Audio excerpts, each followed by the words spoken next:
Gas cylinder मिळत नसल्यामुळे मंगल कार्यालय व्यावसायिक त्याचबरोबर काही केटर्स जे आहेत ते सध्या अडचणीचा सामना करताना आपल्याला पाहायला मिळतं आहे। मी आत्ता पुण्यातील म्हात्रे पूल या परिसरामध्ये आहे आणि या ठिकाणी मंगल कार्यालय संघटनेचे अध्यक्ष त्याचबरोबर इतर व्यावसायिक जे आहेत ते आपल्याबरोबर आहेत। आपण बातचीत करणार आहोत आणि पूर्वी लग्नामध्ये जो मेनू मिळायचा त्याच्यापेक्षाही कमी मेनू आता त्यांना द्यावा लागतोय। आपल्याबरोबर अमित गायकवाड आणि इतर व्यावसायिक आहेत। काय परिणाम झालाय मंगल कार्यालय या व्यवसायावर?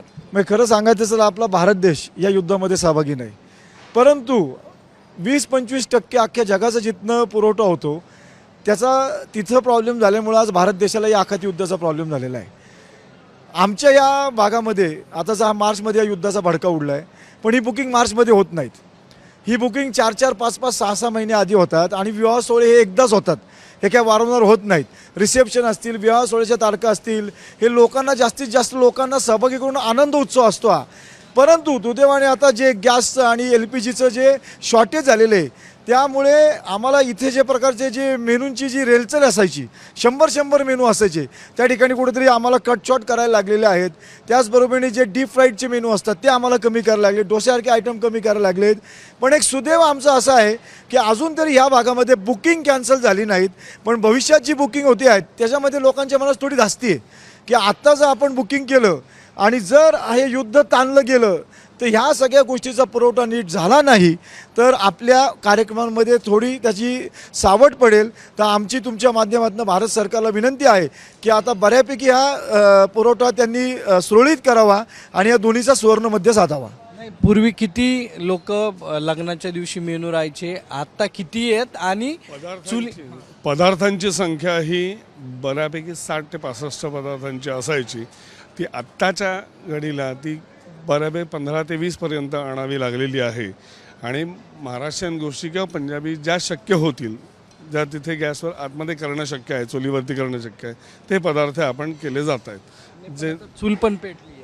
हो, पण तरीसुद्धा ते शक्य लाईव्ह काउंटर असतात, ते आपल्याला देता येत नाहीत, जे लोकांच्या समोर करावे लागतात।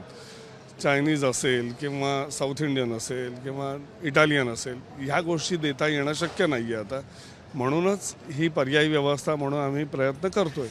पण तरीसुद्धा गॅसची तुटवडा जो आहे तो जर थांबला गेला तरच आम्हाला ह्या पुढच्या परिणामाचा दुष्परिणाम जो आहे तो आत्ता मोठ्या प्रमाणात होतो आहे। आणि तसं म्हणतात की the show must go on.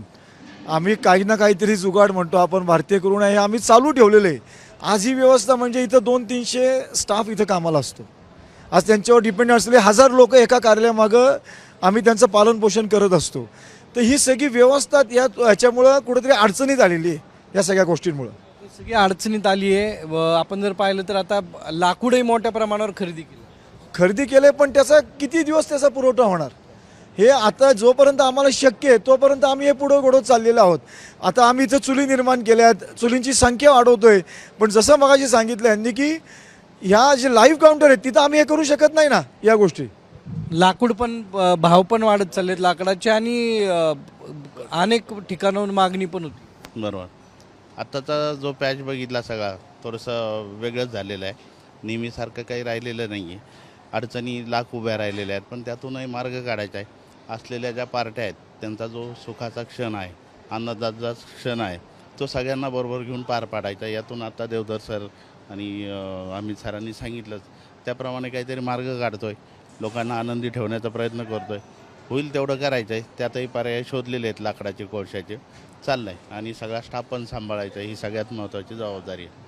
मोठी अडचण जी आहे ती या व्यावसायिकांची आहे, त्यांचा स्टाफ पण सांभाळायचा आहे, कस्टमर पण सांभाळायचे आहेत आणि यामधून मार्ग काढण्याचा प्रयत्न जो आहे तो मंगल कार्यालय व्यावसायिकांनी शोधला आहे। म्हणजे आता त्यांच्या मंगल कार्यालयामध्ये चुली पेटलेल्या आपल्याला दिसत आहेत। कॅमेरामॅन आदर्श कटकेसह सागरावर, साम TV, पुणे। महाराष्ट्रातील सर्व बातम्यांचे विश्वासार्ह व्यासपीठ, सकाळच्या सर्व सोशल मीडिया प्लॅटफॉर्मला लाईक, फॉलो आणि सबस्क्राईब करा। तसंच सर्व नोटिफिकेशनसाठी बेल आयकॉन प्रेस करायला विसरू नका।